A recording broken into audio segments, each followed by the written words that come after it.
Hey guys, good afternoon. एक बार फिर से आप सभी का स्वागत है वाइस की इस शानदार क्लास में। माय डियर स्टूडेंट्स, जैसा कि आपको पता है कि ये नया बैच जिसकी शुरुआत हम वाइस से कर रहे हैं, वाइस के बिल्कुल शुरुआत से आपको इस पूरे के पूरे बैच में पढ़ाया जाएगा।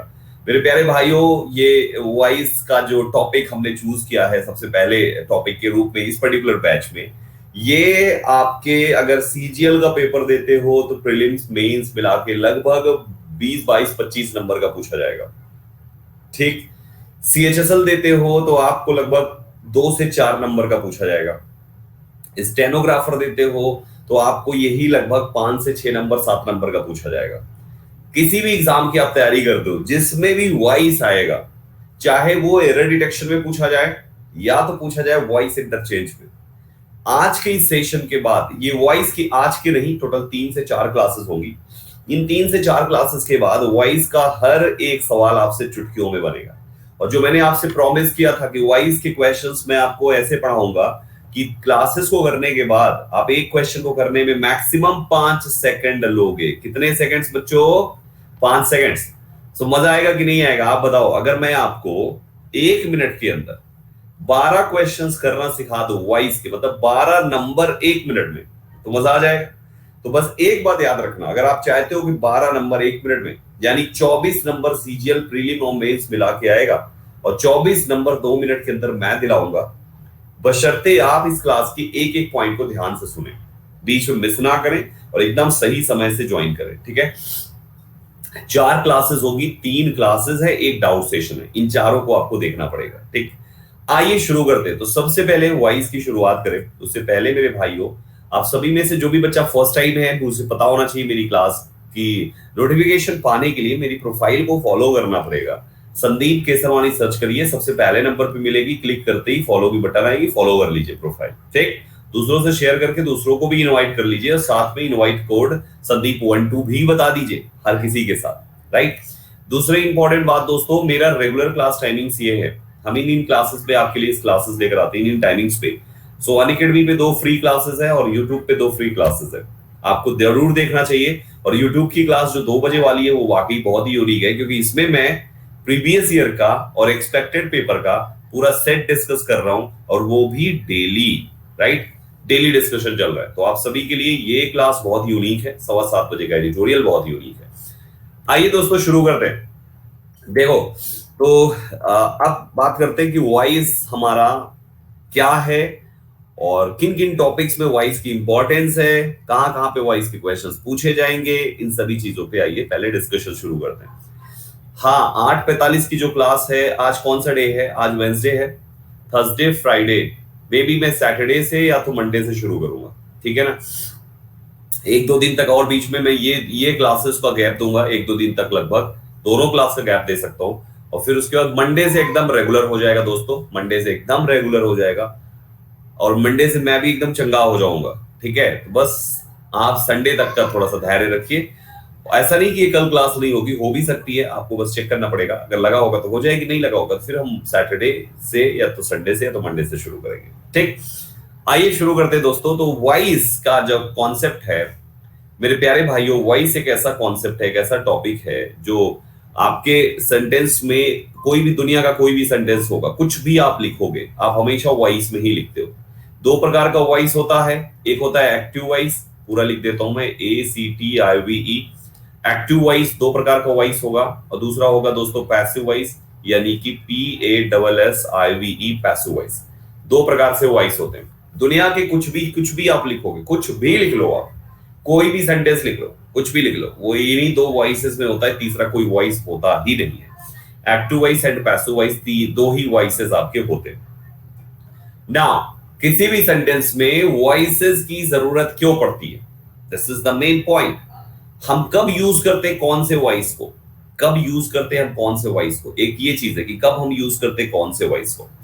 मेरे प्यारे भाइयों, मैंने आपसे एक बात बोली थी कि वॉइस को पढ़ने के लिए आपके पास 2 चीज होना चाहिए। सबसे पहले आपको प्रोनाउन की टेबल याद होनी चाहिए। सुनिएगा ध्यान से, ये बेसिक अगर आपके पास नहीं है तो थोड़ा सा दिक्कत होगा, और मैं ये पहले ही बता चुका हूं। आपको प्रोनाउन की टेबल याद होनी चाहिए।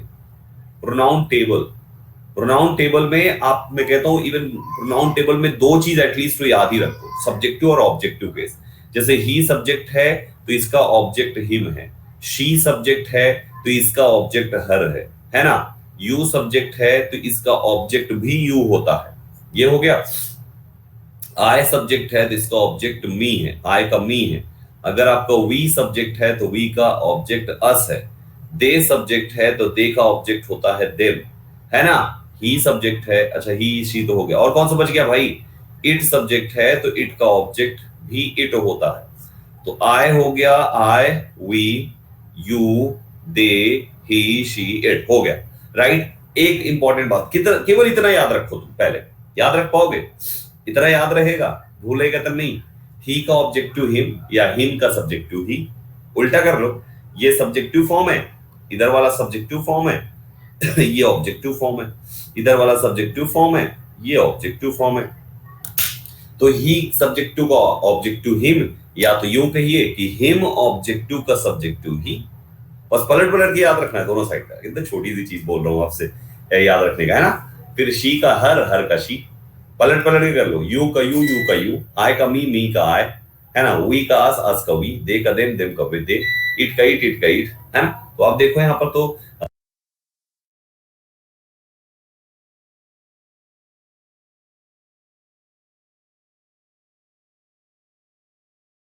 ये यू वाला और इट वाला तो दोनों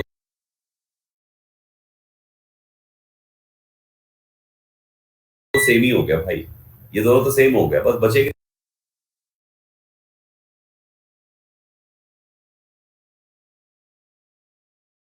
कितने, पांच तो बचे, सात तो टोटल है ही है, चार तीन सात, सात में दो तो सेम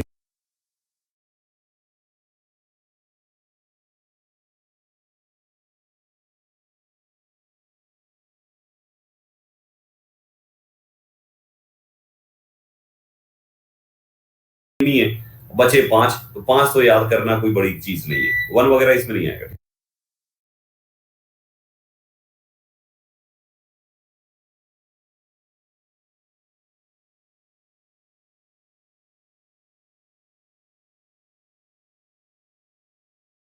ठीक है, समझ गए। तो यहां पर पहला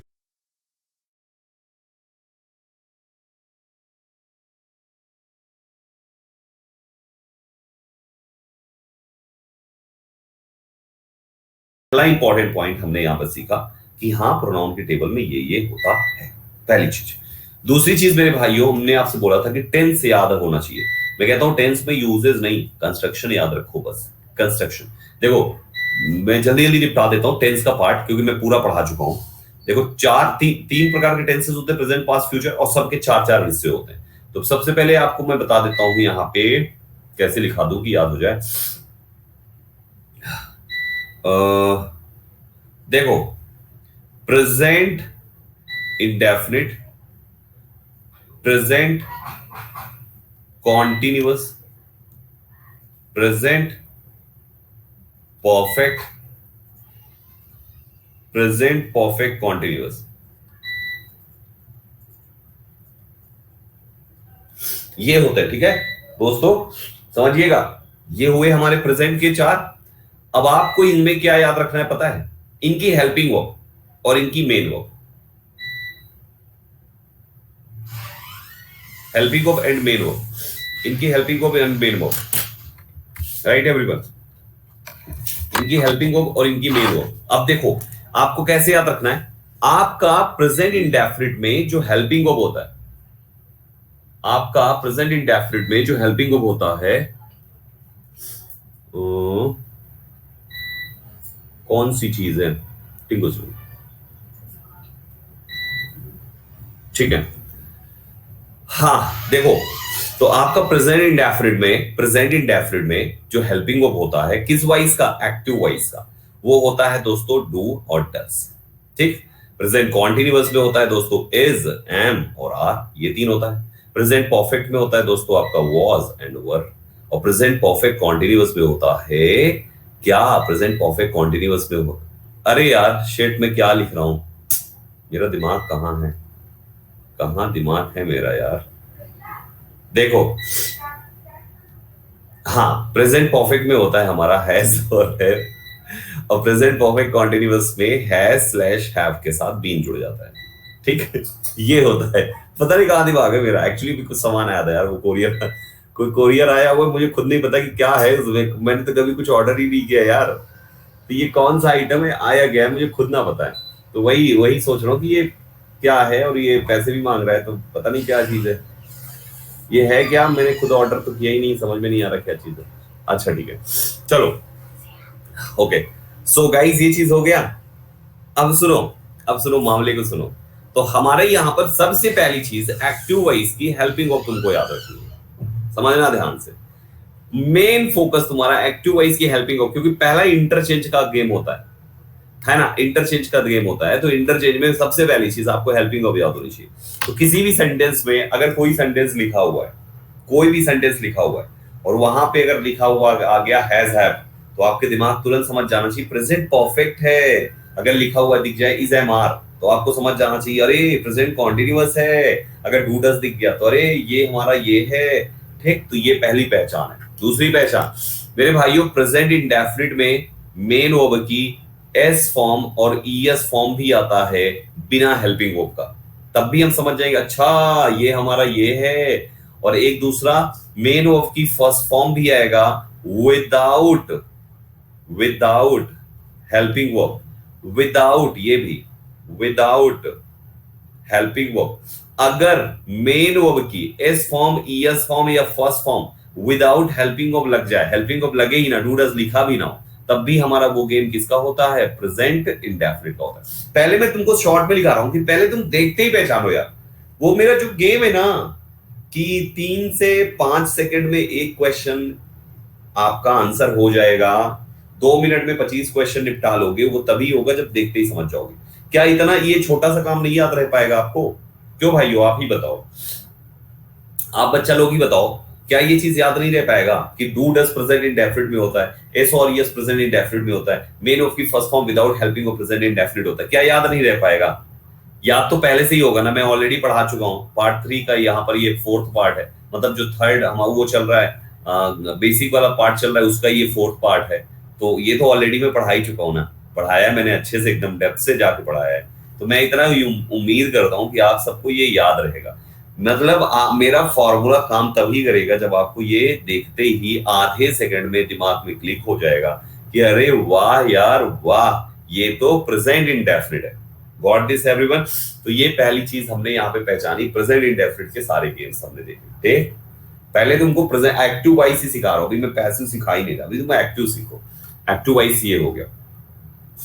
दूसरे पे आ जाओ दोस्तों, दूसरे पे आ जाओ, पास्ट टेंसेस में। ये आपका कैसे लिखा था मैंने, हाँ अब यहां पे लिखो पास्ट इंडेफिनिट, फिर है past continuous, past perfect and past perfect continuous. ठीक है, इनकी हेल्पिंग को बस, हेल्पिंग को इनका भी याद रखना है। किस वाइस का चल रहा है, एक्टिव वाइस, याद रखना। ठीक है, इनकी हेल्पिंग हो पास्ट इंडेफिनिट, जल्दी बताओ क्या होती है, डिड होती है। पास्ट कॉन्टिन्यूअस की क्या होती है, वॉज एंड वर होती है। पास्ट परफेक्ट की क्या होती है, केवल हैड होती है। पास्ट परफेक्ट कॉन्टिन्यूअस क्या होती है, हैड बीन होती है। कितना सिंपल है यार। दूसरा, पास्ट इंडेफिनिट में या तो डिड लगा होगा तब समझ जाना, और दूसरा तरीका है कि मेन वर्ब की सेकेंड फॉर्म होगी विदाउट हेल्पिंग। समझ गए, मेन वर्ब की सेकंड फॉर्म होगी विदाउट हेल्पिंग ऑफ, तो ये भी पास्ट इंडेफिनिट में ही होता है। ये दो चीजें याद रखना तुम पास्ट इंडेफिनिट में। और past continuous, perfect, perfect continuous तो सिंपल सिंपल है और कुछ सोचना ही नहीं। तो एक्टिव वाइज के पास्ट में ये 4 टेंसेस हमारे 4 निकल के आते हैं, और इनकी कौन सी हेल्पिंग ऑफ ये है। तीसरे पे आ जाओ दोस्तों, फ्यूचर टेंस में आपका फ्यूचर इंडेफिनिट हो गया, फ्यूचर इंडेफिनिट, फ्यूचर कॉन्टिन्यूअस हो गया, फ्यूचर परफेक्ट हो गया, एंड चौथा है फ्यूचर परफेक्ट कॉन्टिन्यूअस। ठीक है, इनका helping verb in active voice क्या होगा भाइयों, फटाफट बताओ। यहां पर होता है विल शैल, यहां होता है विल बी, शैल बी, यहां होता है विल हैव, शैल हैव, और यहां होता है will have been and shall have been. बस कितना आसान है देखते पहचानना, है ना।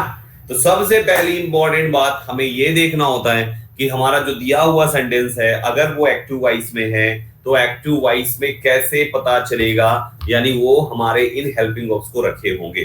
ठीक, मेन ऑफ की फॉर्म्स इसमें किसमें कौन सी आती है, यहां पर आप जानते हो मेन ऑफ की फर्स्ट फॉर्म आती है, यहां पर आप जानते हो मेन ऑफ की फर्स्ट फॉर्म आती है, यहां पर हर कॉन्टिन्यूअस आईएनजी फॉर्म लेता है, हर परफेक्ट मेन ऑफ की थर्ड फॉर्म लेता है, हर परफेक्ट कॉन्टिन्यूअस मेन ऑफ की आईएनजी फॉर्म लेता है। कितना आसान है। तीनों टेंस का जो सबसे अंतिम वाला है उसमें आईएनजी फॉर्म आएगा, तीनों टेंस का सबसे अंतिम वाला आईएनजी फॉर्म आएगा, तीनों टेंस का सबसे अंतिम वाला आईएनजी फॉर्म आएगा। ठीक है, तीनों टेंस का जो परफेक्ट वाला है वो मेन ऑफ की थर्ड फॉर्म लेगा, तीनों टेंस का परफेक्ट वाला जो है वो मेन ऑफ की थर्ड फॉर्म लेगा, तीनों टेंस का परफेक्ट वाला मेन ऑफ की थर्ड फॉर्म लेगा, तीनों टेंस का कॉन्टिन्यूअस वाला भी मेन ऑफ की आईएनजी फॉर्म लेगा, तीनों टेंस का कॉन्टिन्यूअस वाला आईएनजी फॉर्म लेगा, तीनों टेंस का कॉन्टिन्यूअस वाला मेन ऑफ की आईएनजी फॉर्म लेगा, है ना। ये तो कॉमन हो गया भाई, वाह वाह वाह क्या बात है। जिसमें कॉन्टिन्यूअस शब्द लिखा हुआ है वो देखो, जैसे ये प्रेजेंट कॉन्टिन्यूअस, ये प्रेजेंट परफेक्ट कॉन्टिन्यूअस, इसमें भी कॉन्टिन्यूअस, इसमें भी, तो ये दोनों आईएनजी हो गए, बीच वाला परफेक्ट, दैट्स इट। क्या बात है, याद हो गया। अब जो केवल इंडेफिनिट है ना भाई, उसका तीनों का थोड़ा अलग अलग है। जैसे इसके इंडेफिनिट जो है मेन ऑफ की s form, es form, first form 3 लेता है। ठीक, इसकी इंडेफिनिट डिड, इसकी इंडेफिनिट मेन ऑफ की सेकंड फॉर्म लेता है, और जब डिड लगेगा तो फर्स्ट फॉर्म आएगी, जब डिड लगेगा तो यहां पर डिड प्लस फर्स्ट फॉर्म आएगा, और डिड नहीं लगेगा तो सेकंड फॉर्म आएगा। मतलब देखो लिखा है ना, मेन ऑफ की second form without did, helping of मतलब डिड, बिना हेल्पिंग ऑफ के सेकंड, और हेल्पिंग ऑफ के साथ फर्स्ट फॉर्म। कितना आसान है यार, वाह, याद हो गया सब कुछ। और तीसरा है भाइयों, विल शैल के साथ फर्स्ट फॉर्म अगर आई तो वो हमारा फ्यूचर इंडेफिनिट है। डिड के साथ फर्स्ट फॉर्म आई, डिड के साथ फर्स्ट फॉर्म आई तो भाई साहब वो हमारा पास्ट इंडेफिनिट है। डू डज के साथ फर्स्ट फॉर्म आया तो वो प्रेजेंट, क्योंकि जिस टेंस की हेल्पिंग ऑफ वही तो टेंस होगा ना। डू डज के साथ फर्स्ट फॉर्म आया तो वो प्रेजेंट इंडेफिनिट है। भाई साहब आपका हेल्पिंग वर्ब ही नहीं आया तब भी फर्स्ट फॉर्म आ गया, तब भी ये प्रेजेंट इंडेफिनिट है। आप देखो मैंने बताया है कि मेन ऑफ की first form without helping verb, helping verb ही नहीं आया तब भी फर्स्ट फॉर्म आ गया तो वो भी प्रेजेंट इंडेफिनिट। मतलब हमें, अगर हम सेंटेंस को देखते ही आधे सेकंड में ये पहचान लेते हैं कि वो हमारा कौन सा टेंस है, तो हम वहां पर उसको चेंज करने में मुश्किल से अगला 2 से 3 सेकंड में आंसर सही मार्क कर लेते हैं। ठीक, एक दूसरी इंपॉर्टेंट बात बताता हूं, दुनिया के सारे टेंसेस जितने भी हैं, सेंटेंस के टेंस की पहचान केवल सेंटेंस के वर्ब से होती है। सुनिएगा, कुछ गहराई में लेके चलता हूं आपको। सेंटेंस के टेंस की पहचान सेंटेंस के वर्ब से होती है दोस्तों, और आपकी यही वर्ब का केवल वॉइस चेंज होता है। वॉइस चेंज ही केवल वर्ब का होता है भाई साहब, और किसी चीज का नहीं होता। वॉइस चेंज ही केवल वर्ब का होता है और किसी भी चीज का नहीं होता। मेरी बात बोलो, वॉइस चेंज किसका होता है? वर्ब का होता है। जोर से लिखो, वॉइस चेंज किसका होता है? ओनली वर्ब का होता है। वॉइस चेंज किसका होता है? वर्ब का होता है। बाकी थोड़े बहुत इधर उधर परिवर्तन तो होते ही हैं, हल्के फुल्के, लेकिन उनका बाकी चीजों का वॉइस चेंज नहीं होता। वॉइस चेंज होता ही केवल वर्ब का है भाई, समझ रहे हैं? वॉइस चेंज होता ही केवल वर्ब का है। तो यहाँ पे पहली इंपॉर्टेंट बात आपके दिमाग में ये डालनी है कि वॉइस चेंज किस चीज का होता है? वॉइस चेंज होता है केवल वर्ब का। तो जब वर्ब का ही वॉइस चेंज होता है तो गेम पूरा वर्ब पर फोकस क्यों ना कर दिया जाए? तो पहली चीज हमारा वर्ब फोकस करना है। तो हमने एक्टिव वॉइस में जितने भी प्रकार की वर्ब होती हैं उनका लिख के अभी अभी समझ लिया। अब पैसिव वॉइस में ये वर्ब क्या बन जाएंगी, थोड़ा सा इसको समझ लेते हैं। भाई एक्टिव वॉइस में जो जो वर्ब्स थी हमने उनको समझ लिया, अभी अभी लिखवा दिया। देखो जैसे ना कहना कि नहीं लिखवा, एक्टिव वॉइस वाली तो लिखवा दिया। अब पैसिव वॉइस में हमारी क्या वर्ब बनेगी इसको भी समझ लिया जाए, फिर बस वर्ब का वॉइस चेंज होता है, मामला हो जाएगा 35, काम हो जाएगा सेट।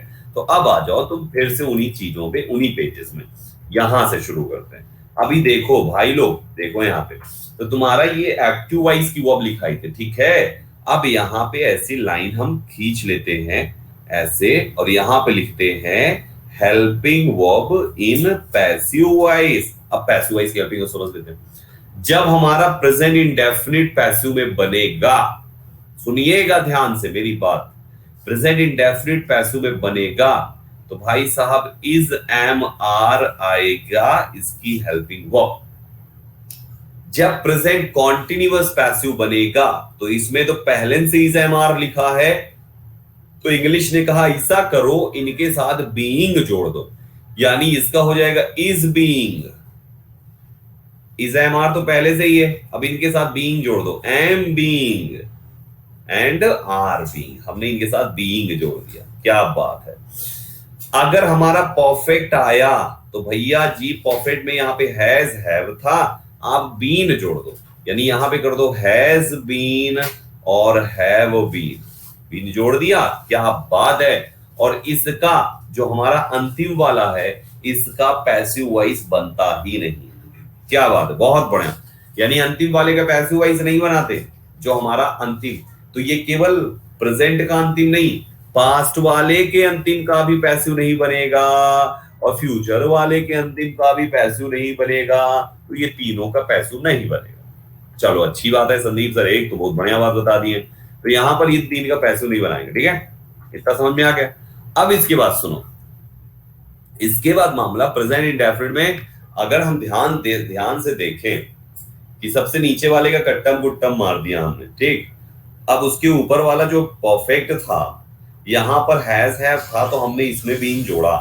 तो जब पास्ट होगा ना तो उसमें वाले में भी केवल बीन ही जोड़ना है, इसमें बना लो चलो helping verb in passive voice, ठीक है।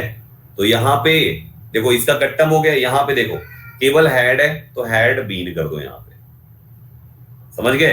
फ्यूचर में आ जाओ, helping verb in passive voice, ठीक। यहां पे देखो इसका कट्टम कुट्टम कर दिया, विल हैव शैल हैव है ना, इसमें भी बीन लगाओ। विल हैव तो वो है ही है, उसमें का बीन जुड़ जाएगा, will have been, shall have been, समझ गए। तो तीनों के इसमें बीन जोड़ दिया हमने, ठीक। अभी फिर बैक साइड आओ। संदीप सर ने बताया कॉन्टिन्यूअस वाले में जो अकेला अकेला वर्ड है, अकेला अकेला कॉन्टिन्यूअस, केवल वही टेंस जो अकेली अकेली है, अकेली अकेली वर्ब का उसके साथ आईएनजी बीइंग बीइंग बीइंग लगा दी। जैसे इज एम आर था तो is being am being are being कर दिया। वैसे ही यहाँ पे वॉज वर है तो इसको कर दो was being and were being, ठीक है। अब भाई साहब देखो, लेकिन हम जब फ्यूचर में आते हैं तो इसमें तो बी पहले से ही जुड़ा हुआ है यार, तो इसका मतलब है जब बी पहले से ही जुड़ा है तो इसका भी पैसिव हम नहीं बनाएंगे, इसका भी पैसिव नहीं बनता है, ठीक। तो फ्यूचर कॉन्टिन्यूअस का नहीं बनता है और सारे के सारे अंतिम वाले परफेक्ट कॉन्टिन्यूअस वाले, यानी तीनों टेंस के एक एक परफेक्ट कॉन्टिन्यूअस हो गए, तीन तो ये हो गए और एक फ्यूचर कॉन्टिन्यूअस हो गया। कुल मिला के कितने हो गए, चार ऐसे टेंसेस है जिनका पैसिव नहीं बनता। पैसिव केवल 3 ही टेंसेस, पैसिव केवल 8 ही टेंसेस का बनता है, 4 का नहीं बनता, 12 टोटल होते ही। तो हमारा यहाँ पे ये कट्टम कुट्टम हो गया, ठीक। कॉन्टिन्यूअस सारे निपट गए। अब आ जाओ इंडेफिनिट में। यहां पर हमने क्या बोला था, अगले टेंस वाली हमारी इंडेफिनिट में चले जाती, जैसे ये वाली खींच के ऊपर वाले ने ले लिया है ना, ठीक उसी प्रकार से इसमें भी ये वाली खींच के ऊपर वाला ले लेगा, यानी यहां पर होगा वॉज और वर प्रेजेंट इंडेफिनिट में, पास्ट इंडेफिनिट में पैसिव वॉइस, और यहां पर ये भी ये वाली खींच के ऊपर ले लेगा, यानी ये हो जाएगा will be and shall be. ये चीज गहराई से पहले समझ लो भाई, पूरा गेम ही इतने में सेट होता है। क्योंकि चेंज किसका होता है, वॉइस किसका चेंज होता है, वॉइस चेंज होता है वर्ब का। जब चेंज ही वर्ब का होना है तो वर्ब पहले रट्टा मारो। जब तक हर बच्चे की तरफ से नहीं आएगा सर एकदम डन सर दिमाग में छप गया, तब तक मैं इस पेज के आगे नहीं बढ़ूंगा भाई साहब। एक बार पूरा सब लोग समझिए इसको अच्छे से, ठीक। पूरी कहानी में मैंने क्या लिखा मैं एक बार फिर से बता देता हूं हल्का सा। पूरी कहानी में मैंने ये लिखा कि देखो भाई, present, past and future 3 tenses हैं और तीनों के 4-4 हिस्से हुए, है ना, 4-4 हिस्से हुए, है ना। इन तीनों के 4-4 हिस्से हुए, 4-4 indefinite continuous perfect and perfect continuous, यानी 3 multiply by 4 is equal to 12। Total 12 tenses होते हैं, ठीक है ना। 12 टेंसेस में 4 टेंसेस का पैसिव वाइस नहीं बनता, केवल 8 का बनता है। ये 4 कौन से टेंस हैं? सबसे पहले 3 तो हैं सबसे अंतिम वाले, है ना, परफेक्ट कॉन्टिन्यूअस वाले 3 वो हो गए, और एक होता है फ्यूचर कॉन्टिन्यूअस, जिसकी है मतलब सिंपल भाषा में बताऊं, जिस भी एक्टिव वॉइस की हेल्पिंग वर्ब, जिस भी एक्टिव वॉइस में हेल्पिंग वर्ब सेंटेंस की जिसमें बी आ जाए या तो बीन आ जाए, उसका हम पैसिव वॉइस नहीं बनाते। क्योंकि पैसिव बनाते हैं तो हम तो बी और बीन खुद ही नहीं लगाते भाई। जैसे विल था तो हम विल बी करते, तो हम बी खुद लगाते हैं। अब पहले से बी लगा हुआ है तो हम क्या लगाएंगे, फिर गलत हो जाएगा ना। तो जिसमें बी है बीन है, हम उनका पैसिव नहीं बनाते। अकेला हैव था तो हमने उसका हैव बीन किया, अब पहले से ही बीन लगा हुआ है तो हम क्या लगाएंगे उसमें भाई, हम तो खुद ही करते हैं उसको। बस यही कारण है कि जिसमें भी बी और बीन था एक्टिव वॉइस में, उनका पैसिव नहीं बनता, और बी और बीन केवल इन्हीं 4 टेंसेस में, एक फ्यूचर का कॉन्टिन्यूअस और बाकी सभी परफेक्ट कॉन्टिन्यूअस जिनमें बीन बीन बीन दिया हुआ। ठीक है, आई बात समझ में? मुझे बोलो एक बात समझ में आ गई संदीप सर? बोलो समझ में आ गई संदीप सर? बोलो जल्दी से। ही इज डांसिंग कौन सा टेंस है? ही इज डांसिंग कौन सा टेंस है? स्पीड से लिखो, कौन सा टेंस है? दे हैव स्लेप्ट कौन सा टेंस है? Sentence 1 sentence 2। ये है प्रेजेंट कॉन्टिन्यूअस, बताना कौन सा है ये? Present perfect tense. तीसरा, आई वॉज स्लीपिंग कौन सा टेंस है? जल्दी बताओ। पास्ट का कॉन्टिन्यूअस। चौथा, शी हैड गॉन कौन सा टेंस है? मैं अधूरे अधूरे सेंटेंस लिख रहा हूं, मुझे केवल वक्त तक लिखना है, ठीक है ना। सेंटेंस कंप्लीट करने का मोटो नहीं है मेरा इस वाले पेज में। पास्ट का परफेक्ट, पास्ट परफेक्ट, शाबाश। पांचवा है they have been, they have been, they have been studying कौन सा टेंस है? जल्दी से, प्रेजेंट परफेक्ट कॉन्टिन्यूअस। छठा sentence, they will be waiting, they will be waiting. जल्दी से बताओ कौन सा टेंस है? जल्दी बताओ बच्चा लोग। फ्यूचर का continuous, they will be waiting. सातवां, I will be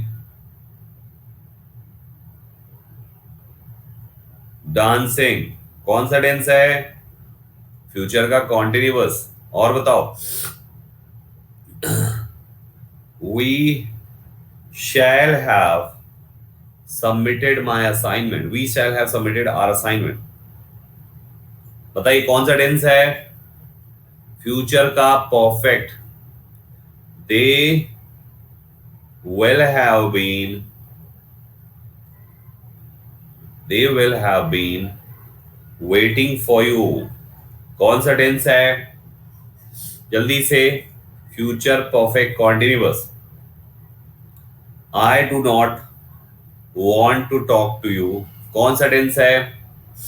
I do not want to talk to you कौन सा टेंस है? प्रेजेंट इंडेफिनिट, है ना।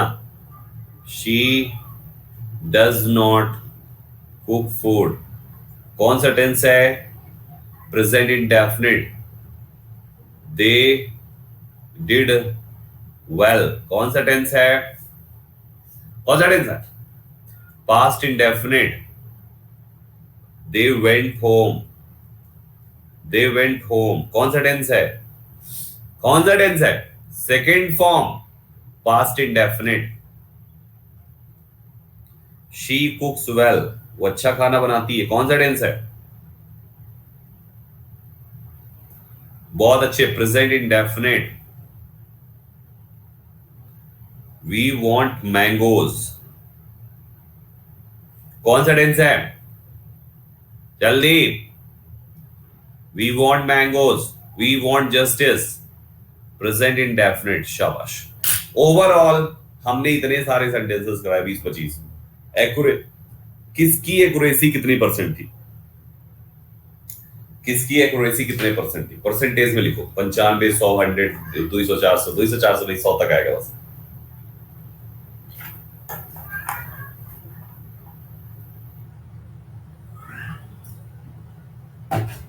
ये 70 वाले का 70% कैसे, 50%, 90%, 95% कैसे भाई, मतलब टेंस नहीं आता। अच्छा दूसरा सवाल, जिनका 100 से कम है, जिनका 100 से कम है, क्या वो सेंटेंस का टेंस पहचान नहीं पा रहे थे ये सब हेल्पिंग ऑफ देखकर? क्यों भाइयों, केवल वही आंसर दें। जिनका 100 से कम है, क्या वो नहीं पहचान पा रहे थे? जिनका 100 से कम है केवल वही बताएंगे बस।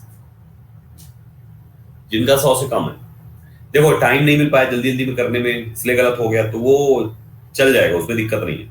जिनका 100 से कम है, क्या वो टेंस पहचान नहीं पा रहे? बोलो।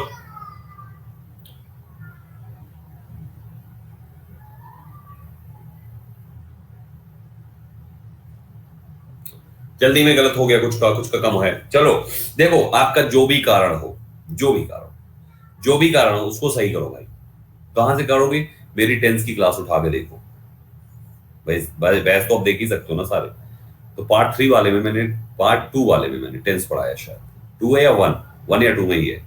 तुम जाओ टेंस की क्लास देख लेना, कल की क्लास होने से पहले टेंस की क्लास देख लेना, और हर टेंस में कौन किसकी हेल्पिंग हो भाई ये पता होना चाहिए। कोई एक्सक्यूज नहीं सुनूंगा मैं किसी भी बच्चे का, कोई एक्सक्यूज नहीं सुनूंगा। मुझे आपसे रिजल्ट चाहिए बस। मुझे टाइम पास करने वाले बच्चों बिल्कुल पसंद नहीं है, तो इसलिए मुझे रिजल्ट चाहिए। कोई एक्सक्यूज नहीं सुनूंगा। टेंस की क्लास आज जाके देख लेना, एक एक घंटे की कुछ होंगे, चंद पहली वाली देख लो, उतने में काम हो जाएगा। तुम्हें बस पहचानना है भाई, टेंस पहचानना है बस, ठीक है।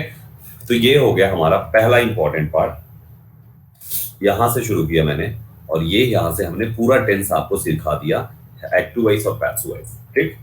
मैंने सबकी हेल्पिंग वर्ब बता दी। अब आ जाओ, मैंने सबकी मेन वर्ब भी लिखाई है, कौन से में कौन सी मेन वर्ब आती है। लेकिन एक मजेदार बात बताऊं, जब हम पैसिव वॉइस बनाएंगे तो जो 8 टेंस है ना, 8 टेंसेस की जो मेन वर्ब होगी ना, वो केवल एक ही होती है, और वो होती है मेन वर्ब की थर्ड फॉर्म। केवल एक फॉर्म आती है, थर्ड फॉर्म, और कोई फॉर्म ही नहीं आती। पैसिव वॉइस में केवल थर्ड फॉर्म आती है। एक्टिव वॉइस में तुम्हारे 35 तो फॉर्म है वहां पे, है। एक्टिव वॉइस वाले में बड़ा नौटंकी है, but in passive voice we don't have choices, है ना। We have only one word, one form of main verb in passive voice, that is third.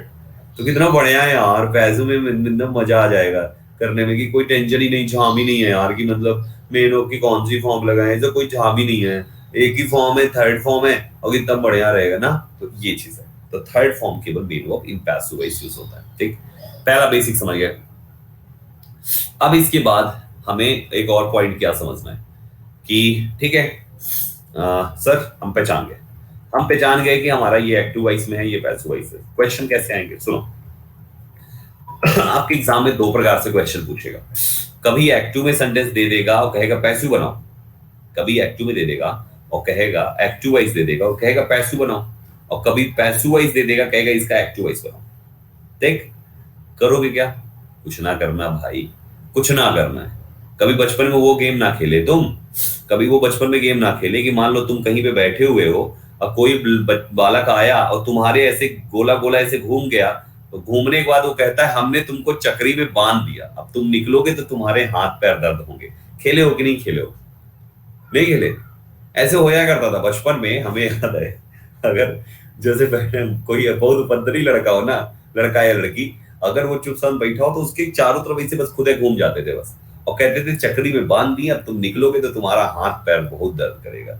तो वो जो है, उससे जो काम करवाना होता था, उसके लिए उसको रेडी करने के बाद, जैसे सपोज मैंने चक्री ऐसे बांधी इधर साइड से, ऐसे करके है, ऐसे करके मैंने सपोज चक्री बांधी उसकी, तो वो कहता था प्लीज चक्री खोल दो। देखो कुछ है नहीं, ऐसा नहीं कुछ जाल वाल लगा रखी, कुछ ना, लेकिन चक्री खोल दो। तो अगर ऐसे घूमा है एक बार, तो फिर मुझे वहीं से ही ऐसे घूमना पड़ता था। जब घूमता था तो उसकी चक्री खुलती थी, और जब चक्री खुलती थी तो उसका हाथ कितना उल्लू बनाते थे यार। हमने भी दूसरों को बनाया, दूसरे हमको बनाए। सोचो कि हाथ पैर दर्द नहीं होंगे, ऐसी चक्री चक्री गेम खेला पर बचपन में। तो यहाँ भी वही चीज है भाई, जिस नियम के तहत तुम यहां से यहां आए हो, उसी नियम के तहत यहां से यहां चले जाओ, बात खत्म। उल्टे पांव ऊपर चले जाओ यार, जैसे इधर से इधर आए हो उल्टे पांव वापस चले जाओ, है ना। बस करना कुछ नहीं है, मतलब उल्टे पांव का मतलब ये बताओ वॉइस किसका बदलोगे, वॉइस किसका बदलोगे, वॉइस बदलोगे वर्ब का। तो अगर तुमको कहीं एक्टिव वॉइस में इज के साथ आईएनजी फॉर्म दिखा और तुमने इसको पैसिव बना दिया इज के साथ बीइंग लगा के थर्ड फॉर्म, तो भैया जी अब एक्टिव बनाना है, मतलब एक्टिव था तो हमने ये बना दिया, ठीक, पैसिव वॉइस। अब अगर पहले से ही सेंटेंस इसमें दिया है तो भैया पलट के ये बना दो, क्या दिक्कत है, कौन तकलीफ है, चकड़ी बंद कर दी है क्या, नहीं ना। ये अगर ये दिया हुआ है और ये बन गया तो आपको क्या दिक्कत है, अब ये अगर ये दे दिएगा तो हम ये बना देंगे, बात खत्म। अगर कहीं पे आ गया हैज के साथ थर्ड फॉर्म, हैज बीन लिखा हुआ था, हैज के साथ मेनों की थर्ड फॉर्म लिखा हुआ था, हमने उसको पलट के पैसिव बनाया, हैज बीन के साथ थर्ड फॉर्म कर दिया, तो भाई अगर सेंटेंस में पहले से हैज बीन थर्ड होगा तो पलट के हैज के साथ थर्ड फॉर्म कर दिया। मतलब करना कुछ ना है भाई, चकड़ी खोल देना है तुमको, चकड़ी बांधी है, खोल दो, बात खत्म। चाहे पैसिव से एक्टिव बनाओ, चाहे एक्टिव से पैसिव बनाओ, मामला एक ही चीज है। वॉइस किसका चेंज करोगे, जोर से बोलो, वॉइस किसका चेंज करोगे, दिमाग में बोलो, जल्दी तेज से बोलो, लिखो यहाँ पे, वॉइस किसका चेंज करोगे, वो।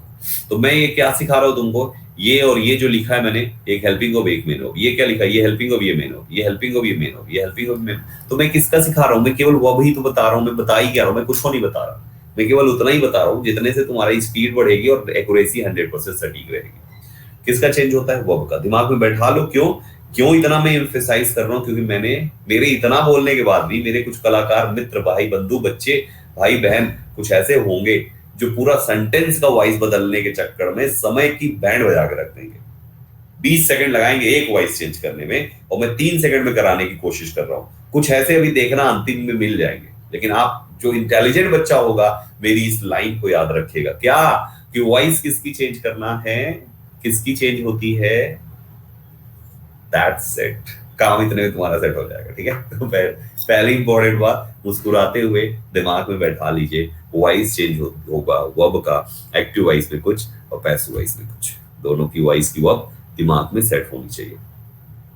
ओके संदीप सर, आप इतना बोल रहे हो तो कर ही लेते हैं, ठीक है, आपने मेरी बात मान ली, मैं इतना बोल रहा हूँ आपने कर ही लिया, ठीक है, चलो यहाँ तक हो गया, थोड़ा सा आगे बढ़ते हैं, देखिए कुछ और कुछ लिख लिखा के आया हूं मैं। अब देखो कंस्ट्रक्शन में मैंने भी आपको बताया कि ये हमारे वॉइस दो ही प्रकार के होते हैं, ठीक, एक्टिव वॉइस, पैसिव वॉइस। पूरे टेंस में एक्टिव वॉइस जो होगा वो हमारा पहले सब्जेक्ट लिखा होता है, फिर एक हेल्पिंग वर्ब लिखी होती है, फिर कोई जिस टेंस की हेल्पिंग वर्ब होती है उसके अनुसार मेन वर्ब एक लिखा होता है, फिर कोई ऑब्जेक्ट लिखा होता है, कॉम्प्लीमेंट है तो लिखा होगा, नहीं तो नहीं लिखा होगा। ये हमारा एक्टिव वॉइस होगा। पैसिव वॉइस में हम क्या करते हैं, आप अगर इधर से काउंट करो शुरुआत से, तो सबसे पहले, क्योंकि हमने क्या बताया, वॉइस किसका चेंज करते हैं वॉइस किसका चेंज करते हैं, मैं बार बार बोलूंगा, बार बार पूछूंगा, बताना पड़ेगा किसका चेंज करते हैं, वर्ब का। तो आप अपनी वर्ब की नंबरिंग देखो कितने नंबर पे वर्ब लिखी हुई है। तो शुरुआत से जब हमने गिनना शुरू किया तो हमारी दूसरे नंबर पे हेल्पिंग वर्ब है और तीसरे नंबर पे मेन वर्ब है, ठीक। पैसिव वॉइस में आ जाओ, इधर से काउंट करना शुरू करो, तुम्हारी हेल्पिंग वर्ब कितने नंबर पे, दूसरे नंबर पे हेल्पिंग वर्ब है, तीसरे नंबर पे मेन वर्ब है। मतलब मजेदार बात ये आई कि वॉइस जब हम चेंज करते हैं ना, तो हम हेल्पिंग वर्ब और मेन वर्ब को जो जिस नंबर पे लिखा है वही नंबर पे लिखा रहने देते हैं, हम कभी भी उसका नंबर नहीं बदलते। अगर सेकंड पे हेल्पिंग वर्ब है तो हेल्पिंग वर्ब सेकंड पे ही रहेगी, और थर्ड पे मेन वर्ब है तो थर्ड पे ही मेन वर्ब रहेगी। यानी मजेदार बात ये है कि हेल्पिंग वर्ब सेकंड ही होगी, हमेशा ही होगी, सेंटेंस में होती ही सेकंड पे, और मेन वर्ब होगी ही थर्ड पे। मेरा कहने का मतलब ये नहीं है, मैंने काउंट ये नहीं किया कि एक वर्ड के बाद हेल्पिंग वर्ब आया, मैंने काउंट किया है कि सब्जेक्ट के बाद हेल्पिंग वर्ब है। मेरी बात सुनना, अगर कहीं पर लिखा हुआ है राम प्रसाद विस्मिल और फिर हेल्पिंग वर्ब लिख गया तो ये मत कहना संदीप सर आप बोले थे एक के बाद, यहाँ तो 3 के बाद लिखा हुआ है मैं ये नहीं काउंट करा रहा, मैं तुमसे वर्ड ना काउंट करा रहा भाई साहब, मैं काउंट करा रहा हूं तुमसे सब्जेक्ट, मतलब एक ही हिस्सा, ये एक ही हिस्सा है सब्जेक्ट, उसके बाद हेल्पिंग वर्ब है। हाँ कुछ मिल जाएंगे हमको ऐसे, संदीप सर आप तो कुछ बोला करते थे एक के बाद, लो एग्जाम्पल 3 के बाद है यहाँ पे। हाँ जी, अगर कहीं एपीजे जी का फुल फॉर्म आ गया, एपीजे का पूरा नाम लिखा हुआ आ गया, अब्दुल कलाम पाकिर जैनुल अब्दुल कलाम ऐसी करके है ना, तो वहां पे एपीजे सर का इतना बड़ा नाम है तो मैं क्या करूं, वहां पे क्या सर, देख लो सर, इसमें तो पूरा जो है अब, या शक्तिमान वाले गंगाधर का नाम आ गया, बाल गोपाल गंगाधर मायाधर विद्याधर शास्त्री, ये शास्त्री वो शास्त्री, तो फिर तो कांड हो जाएगा हमारा। तो भाई यहाँ पे ये पूरा सिंगल माना जाएगा सब्जेक्ट, सब्जेक्ट के बाद बोला है मैंने दूसरे नंबर पे, ठीक है, याद रखना मेरी लाइन को। सो गाइस, हमने एक इंपॉर्टेंट बात ये दिमाग में बैठाई कि संदीप सर ये बोल रहे हैं कि वर्ब हेल्पिंग वर्ब वाली दूसरे नंबर पे लिखनी है, एक्टिव में भी और पैसिव में भी। मेन वर्ब वाली तीसरे नंबर पे लिखनी है, एक्टिव में भी पैसिव में भी। मतलब हेल्पिंग वर्ब दूसरे नंबर पे और मेन वर्ब तीसरे नंबर पे, एक्टिव में भी पैसिव में भी, एक्टिव में भी पैसिव में भी, एक्टिव में भी पैसिव में भी। पॉइंट याद हो गया, ठीक है, बहुत अच्छा। इसके बाद थोड़ा सा और आगे बढ़ते हैं कि भैया चलो ठीक है, आपने दूसरे को दूसरे पे रखा, एक्टिव वाइस में था तो एक्टिव के हेल्पिंग वर्ब, पैसिव वाइस में आ गया, अब उस हेल्पिंग वर्ब की पैसिव फॉर्म जो होती है वो पैसिव के हेल्पिंग वर्ब। एक्टिव वाइस में कोई भी फॉर्म हो, पैसिव में तो थर्ड ही फॉर्म आएगी, ठीक है। तो संदीप सर हमने दूसरे का तीसरे का नहीं बदला, पहले का कौन बदल गया? भैया जी पहले का ये हो गया कि जो यहाँ का सब्जेक्ट था वो पीछे जाएगा किसकी जगह पे, ऑब्जेक्ट की जगह पे, और ऑब्जेक्ट उठ के आएगा इसकी जगह पे। मतलब एक मजेदार बात ये हुई कि ऑब्जेक्ट को सब्जेक्ट की जगह पे लाना पड़ेगा। तो वर्ब है तो वर्ब का सब्जेक्ट तो मैंडेटरी है, सेंटेंस बिना इसके तो बन ही नहीं सकता, सब्जेक्ट तो रहेगा ही रहेगा। लेकिन सेंटेंस का पैसिव वॉइस बनाने के लिए सेंटेंस में वर्ब के बाद ऑब्जेक्ट भी होना पड़ेगा, अदरवाइज आप सब्जेक्ट की जगह पे लाओगे क्या? तो फिर जब लाने के लिए आपके पास ऑब्जेक्ट नहीं होगा तो आपका सेंटेंस का पैसिव बनेगा ही नहीं। इसको किताबी भाषा में बोला जाता है इस वर्ब को किताबी भाषा में बोला जाता है, जो अपने साथ हमेशा ऑब्जेक्ट लेके चलती है, उसको कहते हैं ट्रांजिटिव वर्ब। क्या कहते हैं? क्या कहते हैं? Transitive verb. क्या बोलते हैं? बोलिए। इसको बोलते हैं ट्रांजिटिव वर्ब। मतलब फिर से सुन लो मेरी लाइन सुन लो कि भैया जी सब्जेक्ट को आपने इसकी जगह लिख दिया, भले कुछ प्रेपोजिशन लिख के लिखा, वो बाद में बात करेंगे, लेकिन आपने ऑब्जेक्ट की जगह तो लिखा ना, हाँ, और आपने सब्जेक्ट की जगह सब्जेक्ट को उठा के पीछे डाला, तो सब्जेक्ट की जगह पे ऑब्जेक्ट को बैठा दिया है। तो इसका मतलब ऑब्जेक्ट तो मैंडेटरी है, नहीं तो अगर नहीं होगा, सब्जेक्ट इधर चला गया तो इसकी जगह पे कौन आएगा भाई? कुछ तो चाहिए ना, और सब्जेक्ट जाएगा ही ऑब्जेक्ट की जगह पे, और ऑब्जेक्ट को ही आना पड़ेगा। तो सेंटेंस में ऑब्जेक्ट मैंडेटरी है। अगर सेंटेंस में ऑब्जेक्ट नहीं है तो हमारी सेंटेंस का पैसिव नहीं बनेगा। सेंटेंस का पैसिव तो बनता ही नहीं, उस वर्ब का पैसिव नहीं बनेगा, यानी वो वर्ब हमारी पैसिव रहित रह जाएगी, उसका केवल एक्टिव वॉइस बनेगा। और ये फॉर्मूला केवल 98% है। 2% आज मैं आपको सिखाऊंगा कि बिना ऑब्जेक्ट वाली वर्ब का पैसिव कैसे बनता है, ये मैं सिखाऊंगा, ठीक है। 2%, और ये हर वर्ब का नहीं होगा, कुछ चंद होंगे बस, मतलब वर्ब चंद नहीं होंगे, कॉन्सेप्ट चंद है बस, ठीक है। वर्ब तो जितने मर्जी लगा लो तुम, वो खुद से बनाना पड़ेगा सेंटेंस। लेकिन अभी दिमाग में जो 98% नियम है वो ये है कि ऑब्जेक्ट होना मैंडेटरी है सेंटेंस का पैसिव बनाने के लिए। दिमाग में बैठाओ, पहले इस बात को छापो दिमाग में, ऑब्जेक्ट होना मैंडेटरी है। ट्रांसिटिव में कंफ्यूज हो, विश्वरंजन ट्रांसिटिव भूल जाओ, मैंने लिखा ही नहीं ट्रांसिटिव, तुम इसको भूल जाओ, तुम केवल इस पे ध्यान दो जितना लिखा हुआ, ठीक। मैंने क्या बोला? मैंने ये बोला कि सेंटेंस में वर्ब होना जरूरी है, सेंटेंस में ऑब्जेक्ट होना जरूरी है सेंटेंस का वॉइस चेंज करने के लिए। ये इंपॉर्टेंट बात हमने देखी, ठीक। ऑब्जेक्ट मैंडेटरी है, यस प्रज्ञान बेटा, यस। अब देखो, ठीक है संदीप सर, चलो ठीक है, आप बोलते हो तो लगा देंगे ऑब्जेक्ट लगा देंगे। जैसे कुछ एग्जांपल्स देता हूं, और पहले एक चीज ये भी समझ लो कि ठीक है, सब्जेक्ट को ऑब्जेक्ट को सब्जेक्ट की जगह लाके खड़ा कर दिया, तो जो सब्जेक्ट था उसको कहां लेके गए? उसको ऑब्जेक्ट की जगह लेके गए। लेकिन ऑब्जेक्ट की जगह पे जब सब्जेक्ट जाएगा तो कुछ प्रेपोजिशन अपने साथ लगा के लगता है, ठीक है। भैया देखो इतना दूर चल के आया हूं तो कुछ तो फायदा होना चाहिए, बोले ठीक है भाई, लो प्रेपोजिशन ले। तो कभी बाय सब्जेक्ट लगता है, कभी विद सब्जेक्ट लगता है, कभी टू, कभी एट, कहां पे क्या लगेगा वो मेरी जिम्मेदारी, मैं सिखाऊंगा, आगे का पार्ट वो भी करेंगे। बस अभी इतना मोटा मोटा याद रखो, एक प्रेपोजिशन लगा के आपको सब्जेक्ट लिखना पड़ेगा, और फिर एंड में ये था वो वाला एंड में ही जाएगा। मतलब एंड वाले को एंड में डालो, उससे कोई मतलब नहीं है तुमको, तुम एंड वाले को एंड में डालो। तुम्हारा हेल्पिंग वर्ब वाला हेल्पिंग वर्ब की जगह रहेगा, मेन वर्ब वाला मेन वर्ब की जगह रहेगा। केवल इन दोनों ने अपना पोजीशन परिवर्तन रखा है, और कुछ भी ना किया भाई साहब, कुछ भी ना किया है, केवल अपनी जगह बदल दी है बस, ठीक। इतना मोटा मोटा समझ में आ गया मोटा मोटा समझ में। समझ में आ गया? मोटा मोटा समझ में आ गया? जोर से बोलो, जल्दी से बोलो, फटाफट बोलो, लिख के रखा करो। कर हाँ सर तो हाँ सर लिखे रहा करो, कॉपी पेस्ट। ठीक है, चलो इतना समझ गया। इस बात को थोड़ा सा हम कुछ एग्जाम्पल्स से समझेंगे पहले। ठीक, आ जाओ, फिर उसके बाद तीसरे नीचे के पॉइंट को एक्सप्लेन करेंगे। 8 टेंसेज हैं आपके जिनका पैसू बनता है। 3 2 5 3 8। याद करो, इंडेफिनिट तीनों का था, परफेक्ट तीनों का था, लेकिन कॉन्टिन्यूअस फ्यूचर वाले का नहीं था। याद है ना? केवल 8 टेंसेस हैं। ठीक, इन्हीं 8 से एक एक एग्जांपल मैंने अगली स्लाइड पे लिखा हुआ है। आइए, तो गाइस कहां गया एग्जांपल? ये गाइस बहुत आसान सा, देखो एकदम बेसिक से शुरुआत किया है मैंने। ये हमारे पास 8 एग्जांपल्स हैं, 8 के एक एक एग्जांपल। ठीक है, हमें इनका पैसू बदलना है। भाई कुछ ना करना, बच्चों वाला खेल खिला रहा हूं मैं तुमको।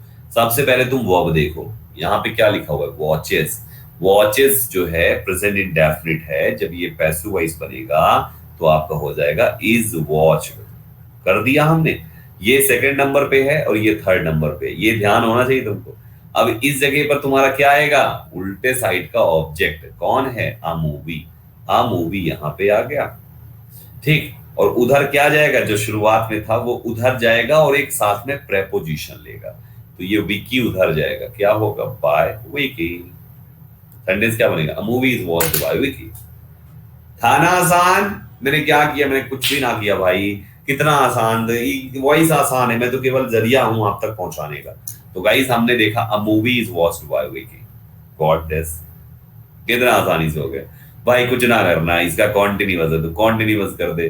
देख आ मूवी का आ मूवी अपनी जगह रहेगा, इससे क्या मतलब है तुमको? हाँ, इधर बाय विकी अपनी जगह रहेगा, इससे तुमको क्या मतलब है? बस तुम्हें यही से तो मतलब है ना भाई, वो भी तो चेंज करना है। तो ये इज वॉचिंग प्रेजेंट कॉन्टिन्यूअस है, क्या आएगा? इज एम आर के साथ वॉचिंग। तुम यहाँ पे कर दो इज बीइंग वॉच्ड। यही तो था ना? तो अब movie is being watched bye Vicky. याद करो, ऐसे ही बढ़ाया था मैंने, अभी भी तो कराया, भूल मत जाना, याद रखना। यहाँ पर भी सेम चीज, अ मूवी रहेगा, इधर बाय विकी रहेगा। हैज वॉच्ड है, जब हैज हैव हैड आता था तो हम बीन लगा देते थे, तो क्या हो जाएगा इसमें? Has been watched. आ रही है? आप देखो मैं कर क्या रहा हूं, मैं केवल वो केवल हेल्पिंग ऑफ का ही तो वॉइस चेंज कर रहा हूँ भाई। मेन ऑफ तो सब जगह थर्ड ही आ रहा है, मेन ऑफ में कोई झाम नहीं है, वो तो एक ही है। बस आपकी हेल्पिंग ऑफ के वॉइस चेंज हो रहा है। अगले पे आ जाओ। ये देखो वॉच्ड है ना, वॉच्ड साफ साफ दिख रहा है, past indefinite second form. Past indefinite है, क्या बनाओगे भाई? A movie was watched. Past indefinite पैसों में तो वॉज वाली आएगा ना थर्ड फॉर्म के साथ। ठीक, यहाँ पे आ जाओ। Vicky was watching. Was watching का मतलब है पास्ट का कॉन्टिन्यूअस, क्या बनाओगे भाई? वॉज और आईएनजी और फिर वॉच। समझ गए? यहाँ पे देखो हैड वॉच्ड है ना, यहाँ पे क्या आएगा? Had been watched. क्या बात है यार, सब सीख गए आज तो मजा आ जाएगा फिर तो। वेल वॉच है ना भाई। अभी याद करो फ्यूचर इंडेफिनिट जिसमें विल केवल था तो हम बी लगाते थे उसके साथ, क्या हो जाएगा? ये विल बी वॉच्ड। याद आ रहा है? क्या मैं आपको याद दिला पा रहा हूँ? विल हैव, अबे हैड नहीं है, विल हैव है। Vicky will have watched a movie, will have है, ठीक है, हैड आता ही नहीं। तो ये क्या होना चाहिए? Will have been watched. समझ गए? तो भाई पहली बात समझो, पहले तो पहली बात ध्यान से सुनो, पहली बात ध्यान से सुनो कि वॉइस का जो चेंज करना होता है वो कैसे होता है। सब्जेक्ट को अंतिम में डाला, इधर के ऑब्जेक्ट को उठाया, इधर किया, ऑब्जेक्ट को बनाया सब्जेक्ट, सब्जेक्ट को उधर ले जाके preposition by with to at में से जो जहां पे लगता है, कौन लगता है, कैसे लगता है, वो आगे सिखा दूंगा। अभी एक एक वाई बाय लगा, ठीक है? तो बाय लगा दिया, ये सेट कर दिया, बीच की हेल्पिंग ऑफ और मेन ऑफ का वॉइस चेंज कर दिया। दैट सेट करना है क्या है, कुछ तो ना किया भाई साहब। तो यहाँ पर हमने देखा पहली चीज कि हाँ अच्छा ऐसे चेंज होता है, इतना ही है संदीप सर, हाँ इतना ही है, 50% काम हो गया। ठीक, तो अभी लेवल बढ़ाऊंगा, अभी आसान आसान करा रहा हूँ। तो ये बात यहां तक समझ में आ गई, इतनी बात समझ में आ गई ना? एक कह रहा हैज बीन वॉच्ड में दिक्कत आया, मेरे को बताओ पूरा पूरा समझ में आया सबको? ये पूरा पूरा समझ में आ गया? आ गया ना पूरा पूरा समझ में? ग्रेट। अब आ जाओ थोड़ा सा बैक साइड, कुछ नया पढ़ाता हूं। देखो यहां तक हो गया भाई। सुनो एक और बात, आपके 3 प्रकार के सेंटेंसेस टोटल 5 होते हैं, पढ़ाया मैंने। जिसमें से 3 प्रकार का ही पैसिव वॉइस बनता है। 2 जिनका पैसिव नहीं बनता ना, वो सेंटेंस है जिसमें साइन ऑफ एक्सक्लामेशन लगता है, इसका पैसिव नहीं बनाते। ये कौन कौन से हैं? ऑप्टेटिव और एक्सक्लामेटरी। साइन ऑफ एक्सक्लामेशन लेके बैठे थे, वॉइस ने कहा भाई मैं तुम्हें अपने में शामिल नहीं करूँ, निकल बाहर, चल निकल, निकाल बाहर कर दिया। तो गाइस यहाँ पे केवल आपके 3 ही सेंटेंस है। अभी असर्टिव तो ये कंस्ट्रक्शन है, इंटरोगेटिव सवाल वाला पूछेगा, जैसे है ना, who are you, what is the matter, whom have you called, ऐसे करके। तो वो सवाल वाला जो होता है वो या तो हेल्पिंग वर्ब से शुरू होगा या तो WH वर्ड से शुरू होगा, कोई बात नहीं, ठीक है। और इंपेरेटिव वो वाला यार, come here, go down, sit down, ऐसे करके, है ना, वो वाला ना, लेट मी गो, लेट अस डांस, ऐसे वाले। तो एक वो उस टाइप के इंपेरेटिव हो गए। कितना आसान है। तो 3 ही प्रकार के सेंटेंसेस हैं जिनका पैसिव बनता है। तीनों मैं आपको कल की क्लास में सिखाऊंगा। आज अभी मैं तीनों का बेसिक पॉइंट आपको सिखा रहा हूं कि तीनों का बेसिक रूल क्या है, ठीक। तो जगह परिवर्तन सीख गए हम लोग, वर्ब परिवर्तन सीख गए, जगह परिवर्तन सीख गए। वर्ब परिवर्तन, जगह परिवर्तन, ये 2 चीज अपन सीख चुके हैं, ठीक है, ओके। फिर अचानक एक स्टूडेंट के दिमाग में एक सवाल आया, 2 सवाल आया। उसने कहा संदीप सर मेरे को 2 सवाल पूछने का है, आप आगे बढ़ो उससे पहले 2 सवाल। सवाल पहले मेरे को ये बताओ संदीप सर कि वॉइस पूछा किसमें जाएगा? इंटरचेंज ही आता है कुछ और? तो सुनिएगा इस पहले सवाल का जवाब बच्चे का। इसका ये जवाब है कि भाई देखो, वॉइस के क्वेश्चंस आपके 3 जगह पूछे जाएंगे, नहीं 4-5 जगह पूछे जाएंगे, लेकिन मेनली 2 होते हैं। पहला इंटरचेंज, तो ये सिखा रहा हूं आपको, एक्टिव वॉइस से पैसिव, पैसिव वॉइस से एक्टिव वॉइस, ये इंटरचेंज जो आपके एग्जाम में पूछा जाता है। और दूसरा भाई साहब एरर भी पूछी जाएगी वॉइस से, इंप्रूवमेंट ऑफ सेंटेंस भी पूछा जाएगा, इंप्रूवमेंट ऑफ सेंटेंस भी पूछा जाएगा भाई। फिलर में भी क्वेश्चन वॉइस के आएंगे और भाई क्लोज टेस्ट में भी वॉइस के क्वेश्चंस आएंगे। तो इनमें जो वॉइस आता है वो इंटरचेंज का ना आता, वो आता है कि दिया हुआ सेंटेंस कौन से वॉइस में होना चाहिए। अब इस चीज के लिए हमारे पास एक सवाल का जवाब होना चाहिए। बच्चे ने कहा संदीप सर ठीक है, आपने कहा इनमें पूछा जाएगा, okay. Now my question is, हम किसी भी सेंटेंस को पैसिव वॉइस बना तो देते हैं, वो तो इंटरचेंज का हिस्सा हो गया, लेकिन बनाते ही क्यों है? जरूरत क्यों है पैसिव वॉइस बनाने की? बना तो दिए, ठीक है, वो तो इंटरचेंज में कर दिया भाई। भाई कपिल शर्मा ने वो मुटकुआ को सूट पहना के नर्स बना लिया अपनी। हाँ जी, कभी साड़ी पहना के उसकी ननद बना दिया, कभी सूट पहना के अपनी नर्स बना लिया। तो बना तो दिया, बनाया क्यों? जरूरत क्यों पड़ी? ठीक उसी प्रकार से जैसे इस सवाल का जवाब कपिल शर्मा को देना है, उसी प्रकार से एक सवाल है कि आखिर पैसिव वॉइस बनाते ही क्यों हैं, क्यों बनाते हैं? तो सुनिए इसका जवाब ध्यान से, और यही जवाब आपके इन चारों क्वेश्चन में हेल्प करेगा। ठीक, ये चारों टाइप में यही जवाब हेल्प करेगा। 3 जवाब है इसके। जवाब नंबर 1, गाइस, जब when subject is not known, जब सब्जेक्ट का पता ही नहीं होता, जब सब्जेक्ट का पता ही नहीं है। सब्जेक्ट कौन होता है? सवाल आया संदीप सर सब्जेक्ट कौन है? Who is subject, what is subject? दुनिया में जितनी भी मेन वर्ब है दुनिया में, करोड़ों की तादाद में भाई साहब, जितनी भी मेन वर्ब है, इस मेन वर्ब को, जो मेन वर्ब का मतलब क्या हुआ भाई? मेन वर्ब मतलब होता है काम। इस काम को जो करता है उसी को सब्जेक्ट कहा जाता है। इस काम को जो करता है उसी को सब्जेक्ट कहा जाता है भाई साहब। इस काम को जो करता है, जो भी उस काम को करेगा उसको सब्जेक्ट कहते हैं। जैसे आपने कहा Rohan pledge cricket, Rohan pledge cricket. आपको ये नहीं देखना है भाई साहब, आपको इससे मतलब ना है कि इसके पहले लिखा है कि बाद में लिखा है, इससे मतलब ना है भाई साहब। आपके प्ले को किया किसने, इससे मतलब है केवल प्ले को किया किसने? रोहन ने, बस रोहन सब्जेक्ट है। समझे? जो करेगा वही सब्जेक्ट है, जो करेगा। आपको इससे कोई मतलब नहीं है पहले लिखा है कि बाद में लिखा है। कुछ केसेस ऐसे हैं जो बाद वाले भी, जैसे देयर वाले केस में बाद में आता है ना। जैसे आपने कहा there was a king, there was a king, भाई वॉज किसके लिए आया? देयर के लिए नहीं, वॉज किसके लिए? आकिंग के लिए। तो वॉज का सब्जेक्ट आकिंग हुआ भाई साहब, बाद में लिखा हुआ है। तो सिंपल भाषा में पहली चीज दिमाग में बैठाओ, पहली इंपॉर्टेंट बात कि सब्जेक्ट क्या है? सेंटेंस की वर्ब को जो करेगा वही सब्जेक्ट, उस काम को जो करेगा वही सब्जेक्ट है। और जब वही सब्जेक्ट का आता पता ना हो तो भाई साहब हम क्या करते हैं? पैसिव वॉइस बनाते हैं। तो पैसिव वॉइस जो बनता है, सबसे पहली चीज होता है, सबसे पहला तरीका होता है कि सेंटेंस का सब्जेक्ट मिसिंग होता है। कुछ एग्जाम्पल से समझाता हूं। आपने कहा द बॉम्ब वॉज एक्सप्लोडेड, ये आपका सेंटेंस आया। मुझे बताओ आपके सेंटेंस की वर्ब कौन है? पहले वर्ब देखो, यहां पे वर्ब कौन है? एक्सप्लोडेड। एक्सप्लोडेड मतलब होता है विस्फोट। मेरे को बताओ विस्फोट, इस सेंटेंस से बताओ विस्फोट किसने किया? बताओ किया किसने? विस्फोट किसने किया? बताओ। पता है पता? बॉम्ब ने विस्फोट किया। रे पगलाई, तो बॉम्ब ने विस्फोट किया। The bomb was exploded. आप बॉम्ब लिख लो, एक बॉम्ब है, इंडेफिनिट है, बॉम्ब के बारे में पता नहीं भाई। आपको इसमें से बॉम्ब लग रहा है विस्फोट करने वाला?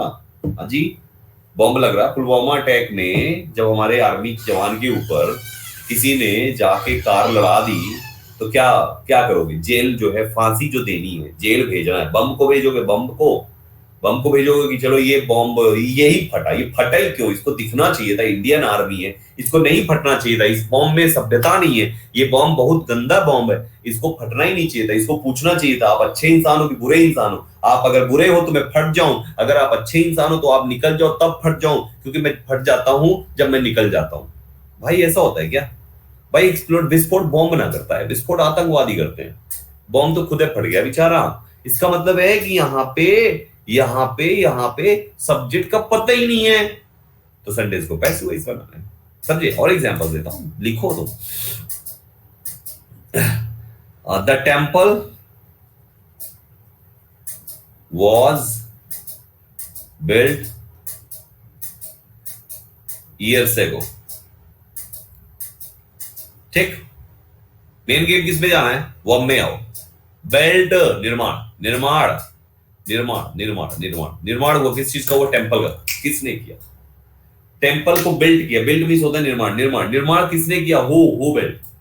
आया कोई जवाब है आपके पास? इस सेंटेंस से कहीं से पता चल रहा है किसने निर्माण किया? पता चल रहा है? चल रहा है? नहीं चल रहा ना। अब ये ना कहिए सर टेम्पल ही तो निर्माण किया। अच्छा, टेम्पल के हाथ पैर थे, बोला मुझे ईंटें दो मैं खुद को बनाऊंगा, ऐसा हुआ था क्या? भाई उसके हाथ पैर ना थे, उसने खुद को ना बनाया, मजदूरों ने बनाया, मिस्त्रियों ने बनाया, है ना, जो है आर्किटेक्ट ने बनाया, और उसके बाद ये ने बनाया, वो ने बनाया। मंदिर अपने को थोड़ी ना बनाया भाई साहब। तो इसका मतलब इसमें भी सब्जेक्ट इज मिसिंग, है ना। The shop was looted. Shop लूट ली गई। लूटेड, लूट जो है English word. The shop was looted, किसने? वो लूटेड, पता है? रॉबर्स ने लूटा। सेंटेंस में लिखा हुआ है रॉबर्स, लिखा है नहीं ना। Subject is missing, passive voice. हमेशा याद रखना, जब सब्जेक्ट मिसिंग है पैसिव वॉइस बनेगा। When subject is not known, when subject is missing, आता है पता ना हो कौन है सब्जेक्ट, तो वहां पर हमको पैसिव वॉइस बनाना है। बात समझ में आई तो बोलो यस सर। बात समझ में आई तो बोलो यस सर, जोर से बोलो यस सर। बात समझ में आई तो जोर से बोलो yes sir. Great, this is the first point. 3 point है टोटल। दूसरे पॉइंट पे आ जाओ। दूसरा पॉइंट देखो, जब ऑब्जेक्ट को महत्व देना आवश्यक हो, है ना, जब ऑब्जेक्ट को महत्व देना आवश्यक हो, ऑब्जेक्ट को महत्व देना आवश्यक हो। Now the point is, who is object? Object कौन है भाई? अभी इसको समझो पहले। ऑब्जेक्ट कौन है? ऑब्जेक्ट को महत्व देना आवश्यक हो मतलब ऑब्जेक्ट है कौन? सुनिएगा ध्यान से। अभी तो आप प्रोनाउन वाला तो जानते हो कि तुम्हारे प्रोनाउंस में ऑब्जेक्ट है, मी, अस, हिम, हर, है ना, याद है? बुला दिए। देम, और क्या है भाई? यू, इट, सात थे ना टोटल, ये 4 7 सात है। प्रोनाउन वाला तो देख के पहचान जाओगे ये ऑब्जेक्ट्स हैं। इनको महत्व देना हो तो पैसिव बनाते, ठीक है, okay fine. And what about nouns? Nouns के ऑब्जेक्ट्स का क्या? तो उसको आइडेंटिफाई करना है, तो उसके लिए सेंटेंस में आपको क्वेश्चन करना पड़ेगा व्हाट से। अगर सेंटेंस में व्हाट का जवाब दिया हुआ है तो वही आंसर हो, वही आपका उस सेंटेंस का ऑब्जेक्ट होता है। जैसे आपने कहा मुकेश ने मुझे अपनी कार दी, क्या दी, क्या दी, क्या दी, अपनी कार, हिज कार, ये तुम्हारे सेंटेंस का ऑब्जेक्ट होगा। समझ में आया? उसने रोहन को पीटा, किसको पीटा, किसको, तो एक और ऑब्जेक्ट होगा, that will be home. Home किसको, जिसका मतलब होता है किसको, ठीक है, किसको, रोहन को, रोहन तुम्हारा ऑब्जेक्ट हो। तो आप अगर यही कि मुकेश ने रोहन को पीटा ये बोलने की बजाय अगर आप ये बोले कि अरे अरे अरे मुकेश पीटा गया, रोहन पीटा गया, रोहन पीटा गया, रोहन पीटा गया, अपनी गलतियों की वजह से रोहन पीटा गया, रोहन पीटा गया, तो जो पिटा आपने उसका जिक्र किया, आपने ऑब्जेक्ट को महत्व दिया।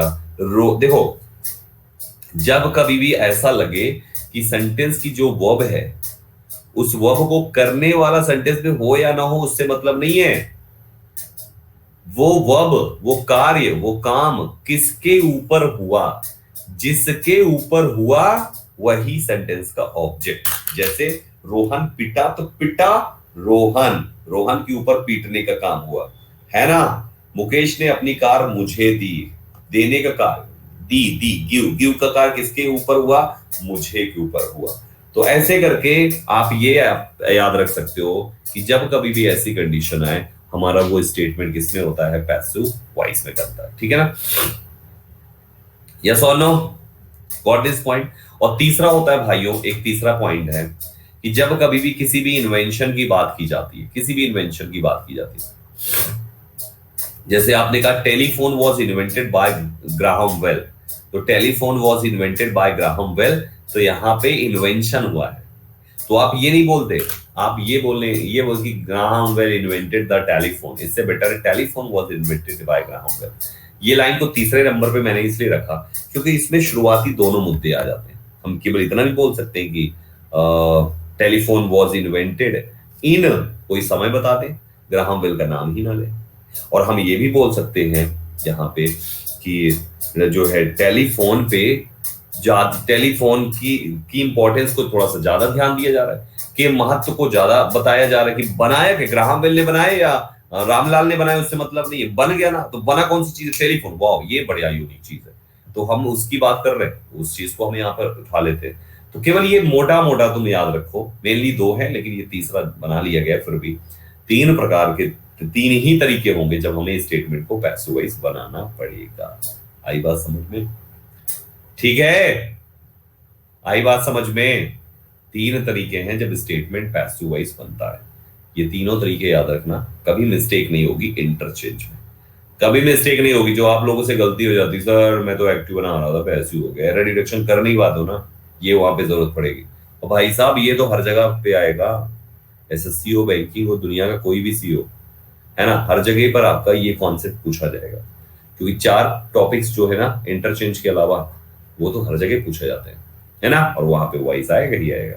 तो इसका ध्यान रखें ताकि वॉइस में मिस्टेक आपसे ना हो, कि अगर इज लगा हुआ है तो आईएनजी लिखना है कि थर्ड फॉर्म लिखना है, फिल इन द ब्लैंक को क्लोज टेस्ट में, ये आपको वॉइस ही बताएगा। और वो तभी पता चलेगा जब आप समझ पाओगे हो वर्ब इसके साथ काम ऊपर होगा उसके सब्जेक्ट के ऊपर या सब्जेक्ट खुद करेगा, दोनों मैटर करता है, ठीक है। आई होप आप समझ गए यहाँ पे, ये बेसिक पार्ट यहाँ तक कंप्लीट रखिएगा। वो वॉइस में बहुत कुछ है, ये आप तो एक इंट्रो दिया है हमने, सुपर फास्ट तो कल बनेंगे अपन, ठीक है ना। और ये असर्टिव का है, इंटरोगेटिव वगैरह सब कल पढ़ाऊंगा, ठीक है दोस्तों। तो जो भी फर्स्ट टाइम है क्लास को सारी देख लेना, 2 क्लासेस इसकी और होंगी और उन दोनों में आप पूरा सीख जाओगे, ठीक है, राइट एवरीवन, ठीक। चलो गाइज अपना ख्याल रखो, पढ़ाई करो अच्छे से मन लगा के, और सिलेक्शन तो इसी साल लेना है, ठीक। Okay. Thank you very much for joining this session. These are the timings of my classes. Keep learning, keep practicing. Thank you very much.